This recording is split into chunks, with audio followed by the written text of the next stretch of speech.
Hello learners, BME 025 Condition Monitoring and Maintenance Management, Video 11, Principles of Condition Based Maintenance 1, presented by myself, Dr. N. Venkateshwarlu, Associate Professor, School of Engineering and Technology, IGNOU, New Delhi. Introduction. Machines are one of the major resources of production process and play a vital role in converting the inputs into desired outputs. Any failure of these machines would cause an unpredictable losses or damages to the production.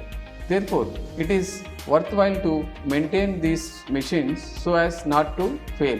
In this direction, there are several policies, methods developed and have been used from years yet felt insufficient. So learners, here in any industry we have so many machines and equipments. So for them, for those machines we have to keep ready for the production. So for that the maintenance is very much required. In the maintenance itself there are various methods. In that method today we are going to discuss about the condition based maintenance 1. Moreover, the condition based maintenance methods have gained importance in the recent past. In this unit, we shall study the concepts and methods of condition based maintenance. Principles of condition based maintenance. The condition based maintenance is carried out by monitoring the condition of the machine regularly. Often, condition monitoring is carried out in twofold principles, namely condition checking and trend monitoring. So what are those condition based maintenance principles? Which are condition checking and trend monitoring. Condition checking. The condition checking principle involves in checking the condition of the equipment at regular intervals. This is carried out by preparing a checklist of various points or parameters of the machine by which the machine condition can be defined. Usually, this activity is assigned to the maintenance department or the operator who maintains or who repairs the condition of the machine, or the operator who is working on that machine also can be allotted this condition checking of a particular machine.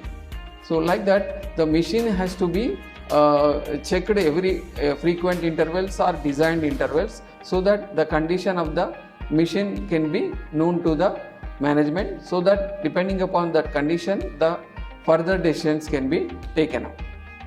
The maintenance operator is supposed to check the condition at the very beginning of the working on the machine or while handing over the equipment to the user department, certifying about the condition. The condition checking includes the trial runs, test runs called dynamic checking. Also, in addition to the regular checklist tests known as static checking, an explanatory list is given in the table. So here you can see that checklist and certification of condition. So one checklist will be there, and in that checklist various parameters will be find out. So parameters in the sense the machine condition, about the parts of the machine and the gearbox or varieties of parts will be there, and their conditions will be checked regularly and given the report about that machine and machine parts. So here you can see that machine code L02-003/04 and name of the machine is lathe machine. Machine location is machine shop and checked by PG Prasad. That is the parameters. Here you can see that condition of the gearbox or condition of the gears, brakes, or I can say that condition of the spindle or condition of the connecting rods and etc. So that conditions will be, these are the various parameters will be checked and the conditions will be noted down. If it is found okay, then so level of the condition. So the level of the condition is it normal or alarm or shutdown or breakdown. So in this it is shown that it is normal. So then recommendation for the utilization, it is recommended for the production shop, and which is certified by NVS Raju, then signature, then comments or certifier. So if any, that could be written. But here we have not written anything. Then check date, on which date and which time it was checked about that machine condition. That is some date is given, and then it will be valid up to some other date. Here it is given right 25/9/2020, and at 2 p.m. it was checked in the second shift, and then it is valid up to 26/9/2020 and up to morning 6 a.m.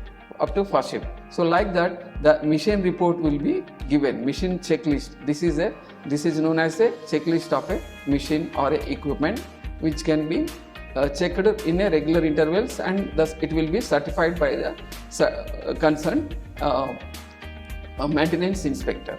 So this is the checklist. Then trend monitoring. Trend monitoring is continuous or regular measurement, recording of data collected during the operation to indicate variations in the conditions of the machine or its components. In the interest of safe and economical operation, this needs thorough knowledge in the selection of the suitable and measurable parameters to indicate the deterioration of the machine or a component.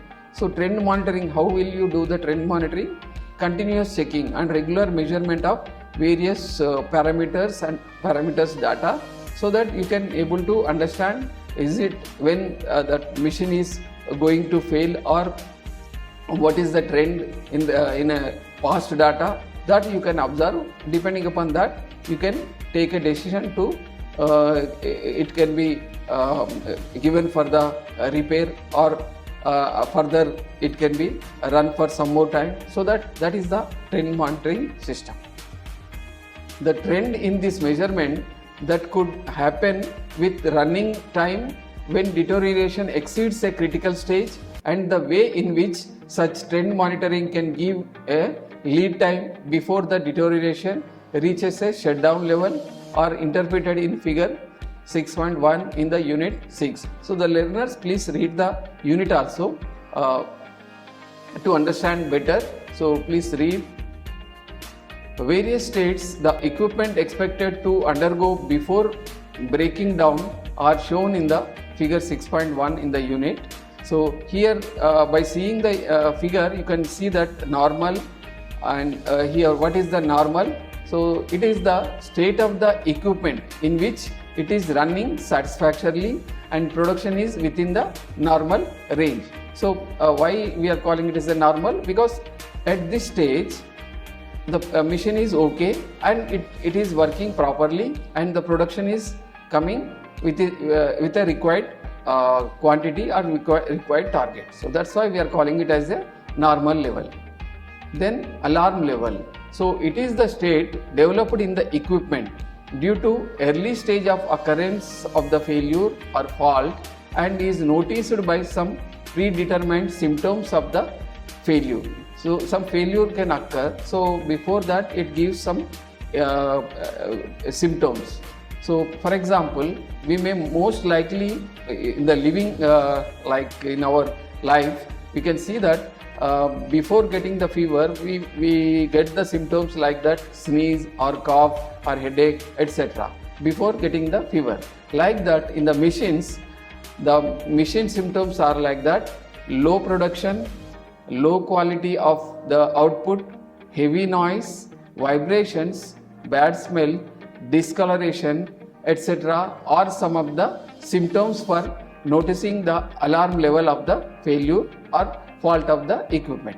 So why we are calling it as the alarm level? So when the alarm, it gives an alarm, or by getting the some symptoms, it gives an alarm. So that's why we are calling it as a alarm level. So at this time, if we know that, then immediately we can take the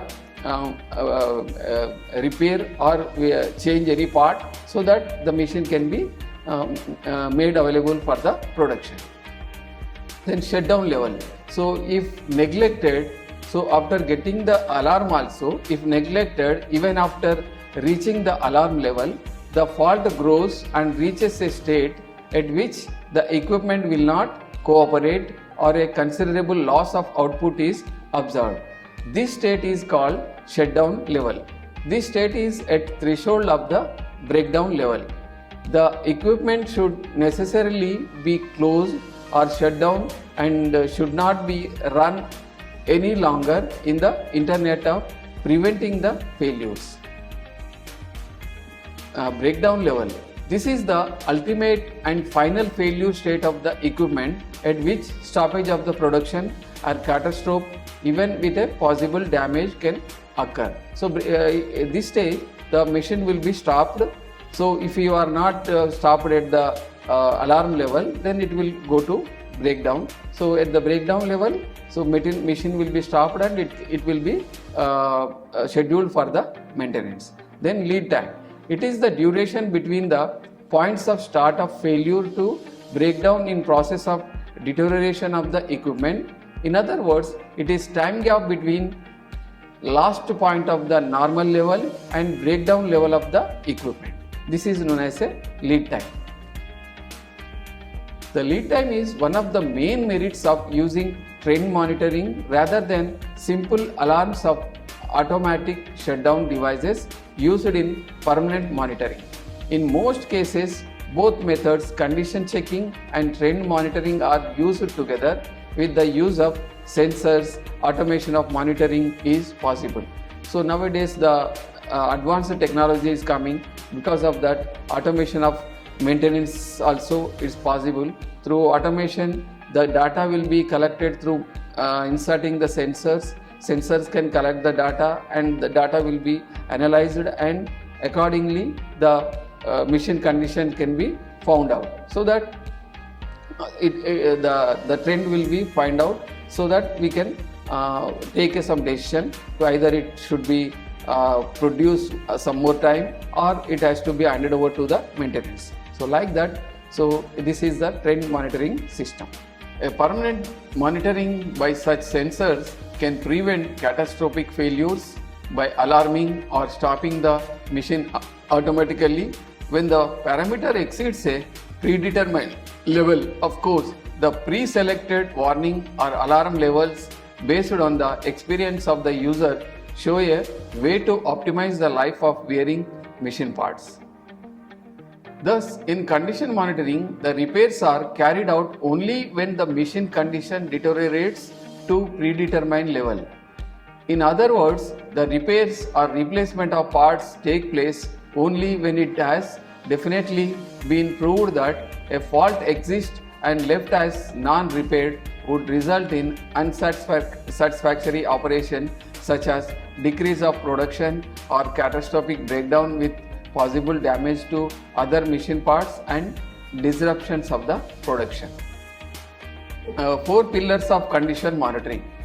The condition monitoring, also known as dynamic predictive maintenance, is composed of several functional aspects on which the maintenance is carried out.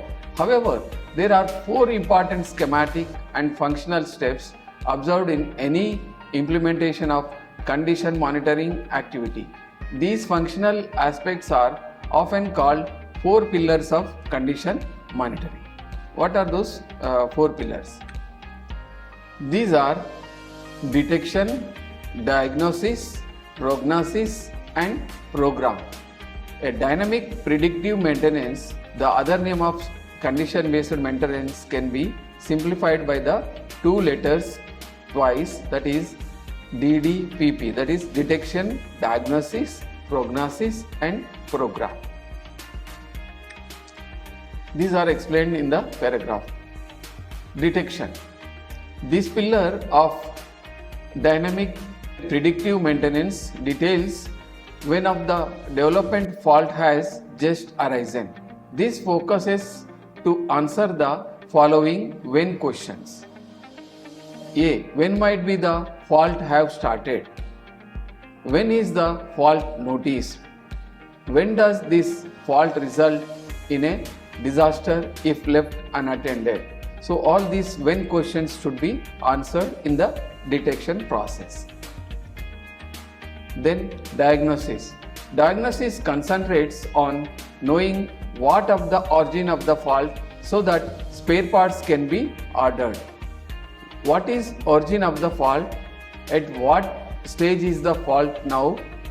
What is the growth rate of the fault?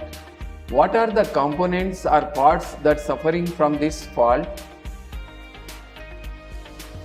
Then comes to prognosis. This pinpoints what could happen if fault is left unattended. That is the forecast of after effects. It is to estimate the severity of the fault, possibility and or frequency recurrence of the fault and operational problems, etc.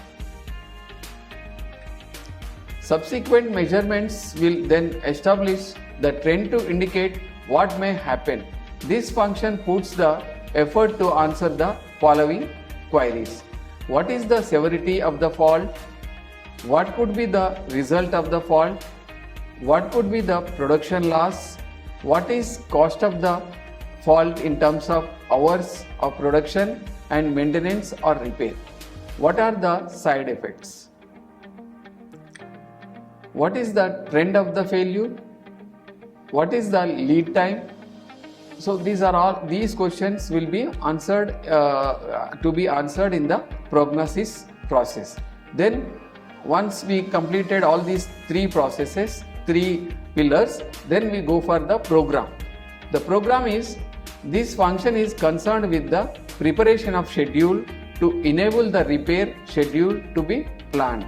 So next process is, first we will see the detection, diagnose and prognosis, then goes to program for the maintenance purpose. The machine has to be scheduled for the repair or any part changing or spare parts changing, etc. This function attempts to reply the following types of question. When should the equipment be taken for maintenance or repair? What maintenance policy should be adopted? When should the restoring action start and likely time when it can be finished? Who will maintain or repair so as to restore the condition? What is the action plan? So then permanent monitoring is generally applied where the most important economic factor is damage to the machine, while condition monitoring is most suitable where loss in production is the most important economic factor. Some situations may best be served by both methods used in parallel. Condition checking is employed where a check measurement is taken with the machine running using some suitable parameters again. And these are then used as measures of the condition of the machine at the particular instant. For effectiveness, the measurement should be qualitative, accurate and quantifiable with known limiting values. Fixing these values require a large amount of recorded past experience for the particular type of machine. This makes the method less flexible than the trend monitoring, particularly if it is required to give lead time as well as machine knowledge. However, it is preferable in case there are several similar machines operating together because comparative checking can be done between the machines under monitoring and other new or good machines. These two methods of condition monitoring are compared in table 6.4 and the resulting advantages in terms of the provision of lead time and better machine knowledge are shown in table 6.5 in the unit 6. Setting up a condition monitoring activity.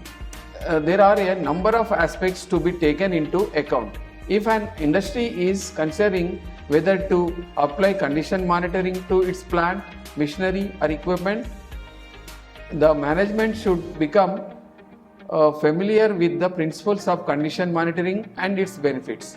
Then they should consider various factors affecting the application of condition monitoring in relevance to their situation and also the actual merits, benefits which they intend to materialize.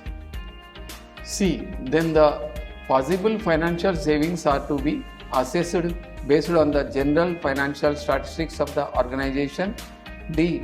While making a general financial assessment, they also should identify what general or organizational arrangements appear to be appropriate. E. After considering various aspects 1 to 4, the management should discuss with their senior engineers concerned with the operation and maintenance of their plant and equipment. The engineer should be asked to make a more precise estimate of the likely savings and to recommend an appropriate level of monitoring activity. If these more precise figures appear to be satisfactory, a decision should be made to proceed. G. A senior engineer should then be asked to survey the plant and equipment to recommend which items should be monitored and by what methods, and then prepare cost estimates. H. A financial decision should then be made on the actual expenditure, and approval is to be given to order the necessary equipment or service and to train the required staff. Condition monitoring can then be brought into complete package. I. The management support and administrative work for setting up befitting procedures will be necessary during the first year of operation to ensure the smooth integration of condition monitoring in existing operation and the most effective utilization of machine data that is collected. So, implementation of condition-based maintenance. The procedure for implementation of condition-based maintenance is detailed in the following steps. A. Listing and numbering all machines so as to have their identification and location.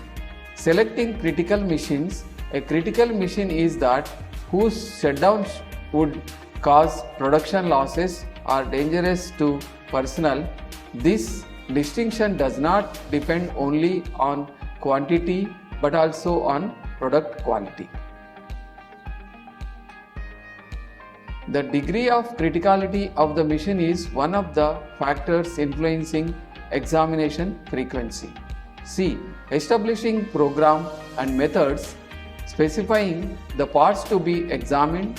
Reliability of condition-based maintenance depends not only on instrument but also mostly on the skill and sense of responsibility of the examiner who is entrusted with a group of machines. D. Establishing for each part of the machine the severity limits of the machine condition parameter, vibration, sound, temperature, contamination, etc. to be measured. Selecting proper examination frequencies. So, to arrive at the best frequency of examination, we must consider for each machine its criticality in the process flow chart. So, how much it is critical, and the availability of the standby machines. Is there any standby machine is available or not? The same type of machine is available or not? The standardization of the items. If any standardized items means spare parts which are available or not. The operating conditions, the failure statistics, the statistics about the machine failures, past data of 6 months or 1 year, like that. The cost of examination, the overall cost of failure, the cost of maintenance. These are all the data which must consider for to arrive at a best frequency of examination. So, the following formula has been suggested in order to optimize the examination frequency. So, how frequently we have to examine? For that, we have a formula that is equal e to the power of minus lambda t is equal to 1 plus lambda into C1 by C2, where lambda is equal to failure rate, T is equal to examination interval, C1 is examination cost, and C2 is unitary downtime, that is maintenance cost plus production losses. This formula is valid only in the case of constant failure rate, while in the case of a variable failure rate, the formula is more complicated. Therefore, the empirical methods are applied. F. Recording data. G. Training examiners. The examiner should have a high standard of experience, a thorough knowledge of machinery, and particularly endowed with analytical skills. However, it is necessary to train the personnel for this job by making clear the objectives of condition-based maintenance, illustrating the principle and working of the instruments, going through essential mathematics and principles of physics to perform the job, attending refresher courses on professional matters like lubrication, ball bearing assembly, vibration analysis, etc. So learners, I hope you understand about the condition based maintenance and the trend monitoring and condition checking principles. So with this, thank you very much for listening this video lecture.